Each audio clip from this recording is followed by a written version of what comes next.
Hi, I'm Anastasia Allison. I'm from Everett, Washington, and I am a former park ranger and railroad police officer turned full-time entrepreneur. I'm the founder of a company called Kula Cloth, and we make one very specific product. It is the original antimicrobial pea cloth. Yes, you heard me correctly, pea cloth for all the places you go. At Kula Cloth, it is our mission to revolutionize the way that people pee in the woods. We want to make your outdoor and travel adventures cleaner, more comfortable, more convenient, and a whole lot cuter. I've been a backpacking instructor for women for the past 10 years.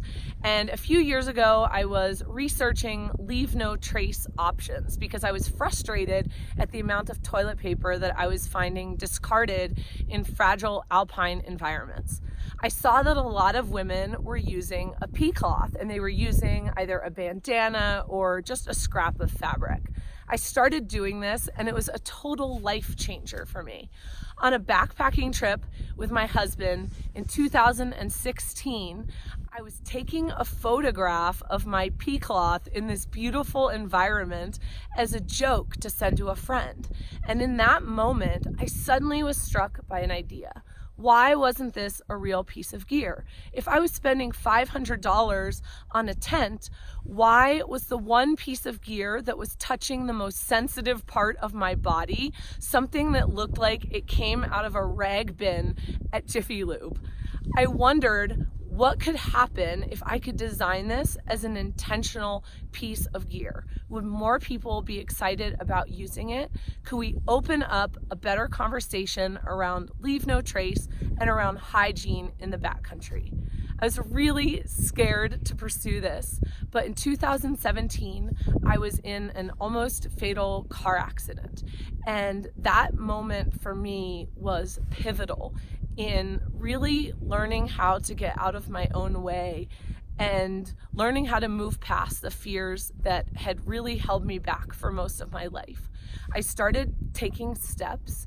I learned how to sew, which I didn't know how to do, and soon I had about 30 women testing this product. Kula is now manufactured in 2 different locations in the United States. We're sold online. It's a fully working product. And I've sold thousands of Kulas all over the world to people who are really, really excited and now consider this product an essential part of their outdoor gear kit. As much as I'd love to do a demonstration of using the Kula cloth, I think I'd probably have to change the rating of this video or otherwise get arrested in order for that to happen. So I'll do my best to show you how a Kula works without getting too graphic. Before Kula, you had 2 main options to handle hygiene. Number 1, pack in and out a bunch of toilet paper, or number 2, do an awkward twerking maneuver in an attempt to drip dry, which we all know doesn't actually work. Luckily, Kula is super easy to use. Simply unsnap it from your backpack and go find the closest facilitries. The beautiful custom print side of our Kulas is actually waterproof, so that when you use the silver infused antimicrobial absorbent side, you won't actually get your hands wet. All you do is pee in the woods and use this absorbent side to absorb any residual moisture. Make sure to keep Kula entirely in the pee zone. You can use it over and over again during the day and simply throw it in the wash at night, or use a couple drops of biodegradable soap if you want to wash it when you're out backpacking or on the trail. If you don't want the Kula touching your pack after you use it, then you can use the double snap option. So snap it back to your backpack. And then if you don't want it touching your pack or you don't want it visible to anybody, all you do is use this other snap at the bottom and you could double snap it. The other benefit is it'll keep the Kula clean as well. One of my favorite features is this little strip of gray thread, which is actually reflective thread. So if you drink a little bit too much chai at night before you go to bed and you need to use it in the middle of the night, you'll be able to find the Kula with your headlamp.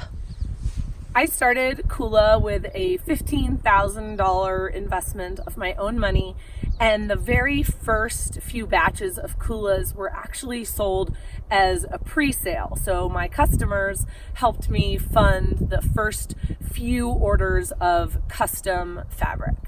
I'm seeking $200,000 from Shark Tank for a 10% equity in Kula Cloth. In 2018, and we launched our website on July 20th. So essentially we were only operational for the last half of the year and really only shipping product from November to December. We had right around $29,000 in sales. For 2019, since January, we have had to date around $60,000 in sales. I am super proud of these sales numbers because I've done literally no advertising for Kula.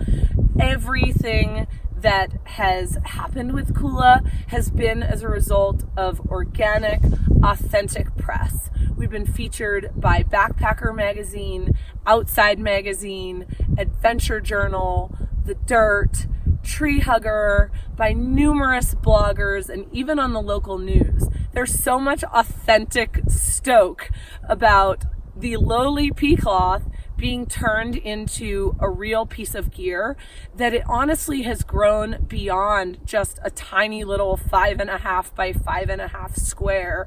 Kula has really turned into a movement, and in fact the word Kula in Sanskrit means community. And what's been the coolest part of this process for me is watching Kula become something so much more than what I ever could have imagined or dreamed. And it's really become a community of incredible people who are out there having adventures and are really excited and proud to snap this little piece of gear to their backpack. The investment from the sharks will be used to make larger bulk purchases to increase our inventory and also to invest a lot more in our marketing strategies. I have a trademark for the name Kula Cloth that's been issued a notice of allowance from the U.S. Patent Office. I've talked to numerous patent lawyers and have been advised that since it's not a surprising use of materials to use an antimicrobial fabric for the purpose of hygiene, that my best course of action is to really focus on getting brand name recognition for Kula. So essentially becoming the Kleenex or the Q-tip of the pea cloth world. And it's truly my vision that Kula will become a household name, and that one day it will be an essential part of every single person's outdoor gear or travel kit. It's honestly really hard to put into words what Kula means for me, but it's way more than just a piece of gear. I lived for most of my life telling myself the same story, that I wasn't good enough and that other people were lucky, but that I was just sort of stuck where I was. And Kula, to me, is a physical representation of me learning to move past that story and to really believe that everything is possible, not just for me, but for all of us. I think the biggest challenge for me so far has been just continuously moving forward without needing to know all the answers. I was a railroad police officer who didn't know how to sew, and I really had no clue how to start a gear company. But I've continued to just take little steps forward, knowing that those answers would come and find me. And while that has been a challenge, it's also been the greatest joy. And this entire experience of bringing Kula to life has been the most wonderful adventure of my entire life.